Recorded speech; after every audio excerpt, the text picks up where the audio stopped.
Hi guys, ദേണ്ട ഞങ്ങൾ വൈകിട്ട് നടക്കാൻ ഇറങ്ങിയപ്പോൾ ദേണ്ട കാട്ടിൽ നിന്ന് ഒരു കൊമ്പൻ പെതുക്കെ ഇറങ്ങി വരുന്നു. ആളിനെ കണ്ടോണ്ട് ഞങ്ങൾ ഇപ്പുറത്തെ റോഡിലോട്ട് വേഗം കയറി. ഞങ്ങൾ ഇപ്പുറത്ത് വന്നപ്പോഴത്തേക്ക് ദേണ്ട ആൾ റോഡിൽ ഇറങ്ങിക്കഴിഞ്ഞ്. വണ്ടി വരുന്നവരെല്ലാം അവിടെ മാറ്റിയിടുന്നുണ്ട്. വേറെ ഒരു ബാക്ക് എടുത്ത് പോയി.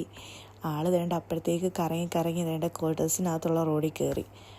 ആന പോകുന്നതൊക്കെ കണ്ടിട്ട് ഞങ്ങൾ ഇപ്പുറത്തെ റോഡിൽ കൂടെ കറങ്ങിപ്പോയതാണ്. ദേണ്ട ഞങ്ങളുടെ മുന്നിൽ കൂടെ ഒരു കുട്ടിക്കുരങ്ങൻ ഓടിപ്പോകുന്നുണ്ടോ. ഇപ്പുറത്തെ റോഡിൽ കൂടെ കറങ്ങി അവിടെ ചെന്നപ്പോൾ ദേണ്ട നിൽക്കുന്ന ആന. ഇനിയിപ്പോൾ അങ്ങോട്ട് പോകുമ്പോഴത്തേക്ക് അവിടെ നിന്ന് പോച്ച എന്തൊക്കെയോ തിന്നുവാണ്. അങ്ങനെ ഞങ്ങൾ നിൽക്കുക ഇവിടെ. വേണ്ട തസ്ലി ചേച്ചി നിവിമോളും ഒക്കെ ഇങ്ങനെ നിൽക്കുക ആനക്കുട്ടനെ കണ്ടുകൊണ്ട്. ഇവിടെ പിള്ളേരും വന്ന് റോഡിൽ നിൽക്കുക അങ്ങോട്ട് പോകാതെ.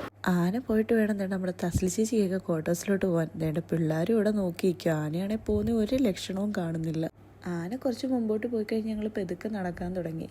ആനയും കാണാൻ തിരിച്ചു വരുമോ എന്നുള്ള പേടിയില്ല ഈ നടക്കുന്നത് മൊത്തം. അങ്ങനെ ആന മുന്നോട്ട് ചെന്നപ്പോഴത്തേക്ക് ക്യുവാട്ടി അലേർട്ടായി. ക്യുവാട്ടി വന്ന് ആന ഓടിക്കുന്ന സൗണ്ടായി ഈ കേൾക്കുന്നത് സൈറിന. അപ്പം നമ്മുടെ ഇന്നത്തെ വീഡിയോ ഇത്രയുള്ളൂ. Okay by.